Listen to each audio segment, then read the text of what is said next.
Je vous le disais en titre, une entreprise ardennaise se fait usurper son identité en ligne et ses clients perdent des milliers d'euros. C'est ce qui est arrivé aux spécialistes du bois de chauffage Sautrans-Bois.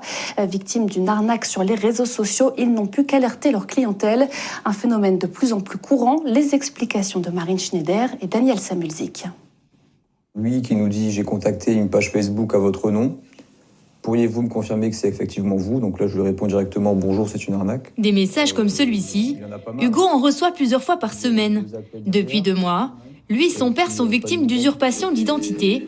Les malfaiteurs ont reproduit la page Facebook de leur entreprise, quasiment à l'identique. Eux, ils ont mis un espace entre Sautrans et Bois. Mais sinon, ils ont republié la majeure partie de nos photos. Ce faux profil a su tromper de nombreux particuliers un peu partout en France et en Belgique. Pourtant, cette société ardennaise est très connue dans le Grand Est. Elle revend son bois de chauffage quasi exclusivement à des revendeurs. Les victimes se font berner par les prix, 50% moins cher que sur le marché. Alors là, j'ai une photo de quelqu'un qui a versé 360 €. La semaine dernière, il y a quelqu'un qui a perdu 2200 €.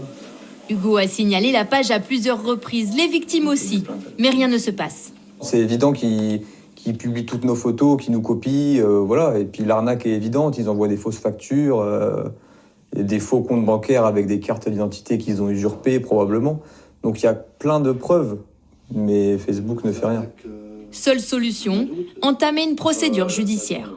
Il faut porter plainte dans un commissariat ou au procureur de la République, avec en vue de faire fermer le compte. Et si jamais il y a quand même urgence parce qu'il y a des victimes, tenter un référé pour faire fermer ce compte. Si Facebook répond que ça répond aux critères, etc., ça veut dire que Facebook accorde crédit à l'arnaque. Les escrocs, eux, risquent au moins 5 ans d'emprisonnement et 375 000 € d'amende.